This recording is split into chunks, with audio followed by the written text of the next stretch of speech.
আসসালামু আলাইকুম দর্শক, welcome to my channel K.M. Kitchen। আজ আমি আপনাদেরকে গরুর মাংস ভুনার একটি রেসিপি দেখাবো। চলুন দেখে নেওয়া যাক প্রস্তুত প্রণালীটি। এখানে আমি 2 কেজি গরুর মাংস নিয়েছি গোটা গরম মশলা, সাথে নিয়েছি পেঁয়াজ কুচি, আদা বাটা ও রসুন বাটা। প্রথমে একটি প্যানে সরিষার তেল গরম করে তার মধ্যে তেজপাতা, দারচিনি, এলাচি এবং লবঙ্গ দিয়ে একটু নেড়ে নেব। এর মধ্যে এখন পেঁয়াজ কুচি দিয়ে নরম না হওয়া পর্যন্ত একটু ভেজে নেব। পেঁয়াজ নরম হয়ে এলে এর মধ্যে দিয়ে দিলাম আদা বাটা ও রসুন বাটা। আদা রসুনের গন্ধটা না যাওয়া পর্যন্ত একটু ভালো মতো কষিয়ে নিতে হবে। এরপর এর মধ্যে দিয়ে দেব স্বাদ মতো লবণ। এর মধ্যে দিয়ে দিলাম 2 চামচ মরিচের গুঁড়া, 2 চামচ হলুদের গুঁড়া। হলুদ ও মরিচের গুঁড়া দেওয়ার পর একটু ভালো মতো নেড়ে কষিয়ে নিতে হবে। এখন দিয়ে দেব 1 চামচ ধনিয়ার গুঁড়া ও 1 চামচ জিরার গুঁড়া। সব মশলা দেওয়ার পর ভালো মতো নেড়ে সামান্য একটু পানি দিয়ে ভালো করে কষিয়ে নিতে হবে। মশলাটা তেল না ওঠা পর্যন্ত ভালো মতো কষিয়ে নিতে হবে, এবং যত মশলাটা ভালো মতো কষানো হবে মাংসটার টেস্ট ততই বেড়ে যাবে।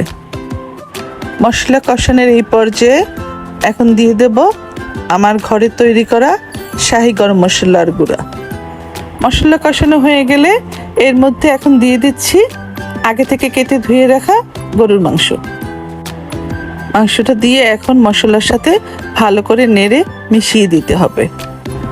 একটু ধৈর্য ধরে ভালো মতো মশলাটা কষিয়ে নিতে হবে। মশলাটা কষানোর পর যখন দেখবেন তেল উপরে উঠে এসেছে তখন বুঝবেন মশলাটা কষানো হয়েছে। মশলাটা কষানোর পর এখন 10 মিনিটের জন্য ঢাকনা দিয়ে ঢেকে দিলাম। 10 মিনিট পর ঢাকনা খুলে এখন মাংসটা ভালো করে নেড়ে দিলাম।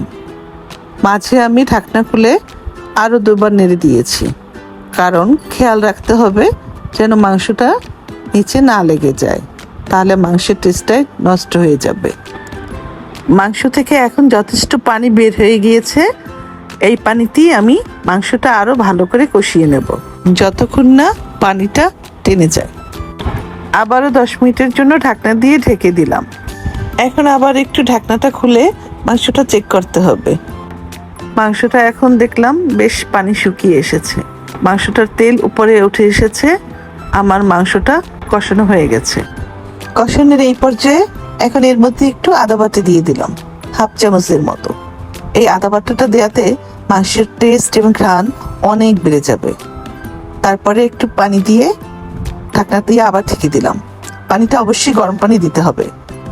কিছুক্ষণ পর ঢাকনা উঠিয়ে আগে থেকে ভেজে রাখা পেঁয়াজ বেরেস্তা ও শাহি মশলার গুঁড়া যেটুকু বাকি ছিল সেটুকু দিয়ে দিলাম। এখন আমি চুলার আঁচটা একদম কমিয়ে 5 মিনিট ঢেকে দমে রাখবো। মাংসে পেঁয়াজ বেরেস্তা এবং শাহি মশলার গুঁড়া দেওয়ার অবশ্যই চেষ্টা করবেন। এটা আপনার মাংসের টেস্ট অনেক গুণ বাড়িয়ে দেবে। আমার মাংস রান্নাটা প্রায় শেষ, দেখুন এর রঙটা।